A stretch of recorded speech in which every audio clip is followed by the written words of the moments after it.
Yeah, when I lost my sight in 1998, there's nothing, there's no light perception whatsoever. You can put a camera flash right up against my eyes and set it off and I won't see it. There's no light perception. The only way I can explain it to a person who's sighted is total darkness, blackness. That's the best way I can describe it. But when you think about it, black is the colour. So if you can think of a complete void where there's nothing, no light, no black colour, there's just nothing. That's what it's like for me to be totally blind. I have no light perception whatsoever. And when I first went blind, I was married, so I had someone to fall back on, but I know other people who've lost their sight or in the process of losing their sight and they're on their own. And they struggled just as much as I did, or I struggled just as much as they did, simply because I was going through it.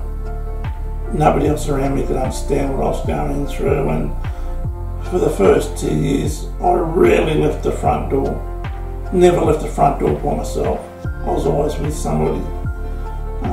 It took me a while to build my confidence up, and that was the hardest thing, to build your confidence up to the point where you can go out by yourself with a bit of instruction from a service provider, be able to explore what's around you, what your environment is. Like now with my home, I can walk around the house and I know exactly where everything is that I need. So for me, that's what my life is. Other people in the process of losing that sight, they're still struggling because they're still losing their sight. And I found before I lost my sight completely, I had a little bit of vision that wasn't reliable, but I relied on it. So I found it harder to have a little bit of sight than no sight for me personally. So for me, being totally blind was much, much easier than having a little bit of sight that was not reliable. So that was hard, the hardest part. So I struggled to learn how to use the cane. I struggled with my confidence getting out in an environment.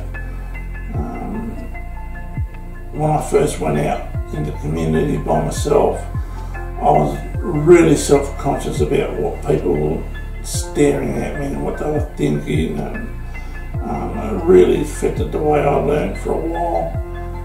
Because I always thought,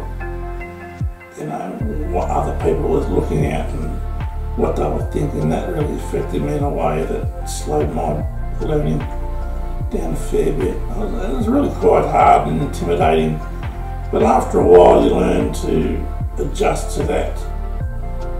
People are looking at you, but you can't see them looking at you, so it doesn't worry you it doesn't worry you after a while. You just concentrate on what you need to do to get out, to be independent, to be able to do things that everyone else takes for granted. And it's a lot of hard work, and it's continuous hard work. It's building those skills up, going out every day and keeping those skill levels high enough to be independent, to be able to be accepted in the community as an equal, which has been a struggle with as well. Because when people see a person with a disability, they automatically acknowledge the disability, not the person. So when I talk about people with disabilities, I always put the person first. So a person who's blind or vision impaired, a person who's in a wheelchair, a person who has cerebral palsy, whatever the case may be, I always put the person first, the disability last. It's just to acknowledge the person and not the disability. So when the very first time I went out by myself, I was waiting down the taxi rank, and I was on one of those wooden benches, and I was sitting there by myself, and someone come up and sat down beside me. I felt the seat go down, and there you go. I live in a small country town. People know who you are. I said, oh yeah, not bad, mate, how's yourself? He said, what have you been up to? I said, no, I'm just been out shopping and just waiting for a taxi to go home. Last minute this bloke stands up and says, "Oh, can you hang on a sec?" The bloke sitting next to me thinks I'm talking to him. So he was actually on the phone to somebody else, but I was answering for the other person on the phone. Things like that, it can take away from your confidence, but you learn to adjust. And you look back on it and you laugh now. Those sorts of things. Using a white cane, it's such hard work. You've got a sighted person has no idea what it takes to walk around the community using a white cane. Everything's committed to memory.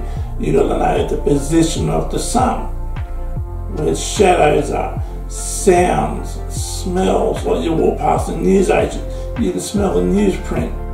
You walk past the hairdresser, you can smell the chemicals that they use. You walk past the clothing shop and you can smell the little sachets they put in there to stop moths getting into the clothes. Sliding doors. The front of the shop may have tiles instead of all glass. Different textures.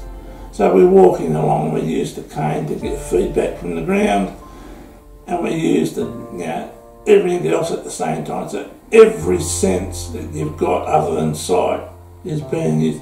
Sounds, smells, the sense of touch, everything. The cane, everything you're doing, you're absorbing all that information at once, and that's hard work. I have to stop after about 15 minutes. I have to sit down because it's overwhelming.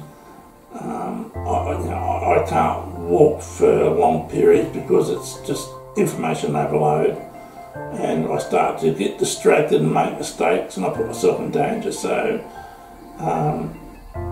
that's one of the things for a cane user. It's all that information. It's a huge learning process, non-stop. It's non-stop. It's so hard. Only a person who's lost their sight or losing their sight knows exactly what I'm talking about. It's such hard work, and it's it can be overwhelming, and that can affect them, their mental health and their ability to want to continue to go out in the community. Not because people are making it hard, because it's hard in general. And if I can show someone a little tip to do things differently, or somebody might be able to email me an idea of how they do something, and I can pass that on through this channel. That's why I'm doing this channel.